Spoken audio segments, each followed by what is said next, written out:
All India Muslim personal law board ने वक्फ amendment act के विरोध में रांची में एक बड़े सम्मेलन का आयोजन किया।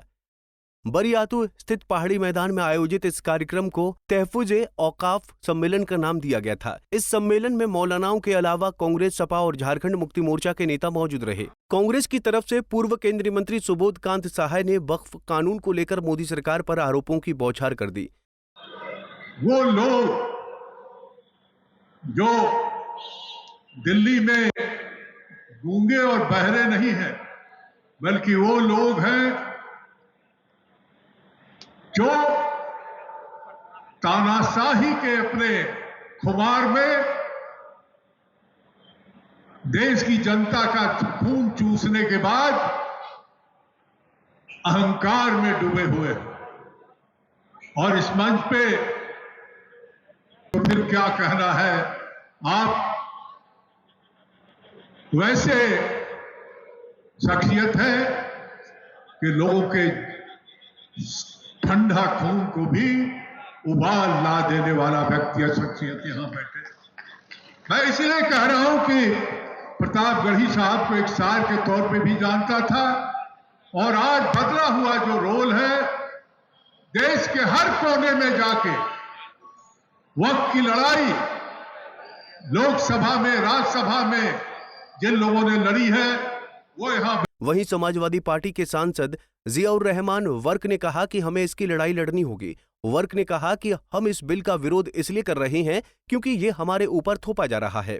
जहां तक कोशिश हो सकती थी, जब सरकार इस बिल को संसद, इस देश की सबसे बड़ी पंचायत के अंदर लेकर के आई, हमारी जितनी ताकत थी, जितनी हैसियत थी,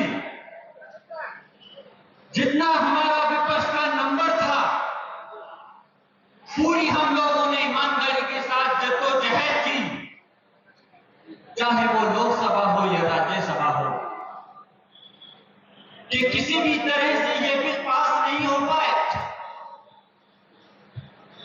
और मैं हमारी पार्टी, समाजवादी पार्टी और पूरा विपक्ष पार्टी मजबूती के साथ में खड़ा रहा। मैं सभी का तहे दिल से शुक्रगुजार हूं। लेकिन यकीनन वहां से आवाज मजबूती किसकी वजह से बिल को रोका नहीं जा सकता। वहां नंबर की जरूरत पड़ती है। हमारे पास नंबर इतना नहीं था कि उस बिल को रोक सके। जो ये वक्फ कानून, काला कानून हमारे ऊपर मसलत किया गया है, जो हमारे मजहबी आजादी, हमारे संवैधानिक अधिकारों को छीनने की कोशिश हुई है, हमारी कोशिश है, और सिर्फ मेरी और हम सिर्फ सांसदों की नहीं, पूरी इस मुल्क की आवाम की ये जद्दोजहद है कि किसी तरह से भी ये कानून वापस होना चाहिए। जहां कोशिश हो सकती थी संसद के अंदर प्रयास किया, लेकिन जब ये कानून की शक्ल ले लिया, माननीय राष्ट्रपति के सिग्नेचर होने के बाद, तो फिर हम लोगों ने रुख किया माननीय सर्वोच्च न्यायालय की तरफ, जहां बहुत सारी याचिकाएं दाखिल हुई। अल्लाह के करम से मुझ नाचीज ने भी माननीय सर्वोच्च न्यायालय में एक याचिका दाखिल की, और अफसोस तो इस बात का है कि माननीय सर्वोच्च न्यायालय के स्टे होने के बावजूद, जब स्टे हुआ था उसके बावजूद भी माननीय सर्वोच्च न्यायालय के कानून के खिलाफ जो धज्जे उड़ाने का काम जो राज्य की सरकारें कर रही हैं, वो बहुत हमारे लिए अफसोस की बात है।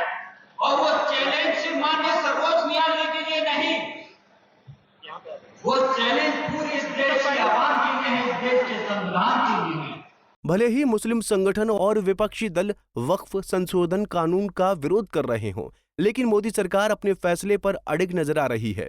पंजाब केसरी टीवी के लिए रांची से आशुतोष सिन्हा की रिपोर्ट।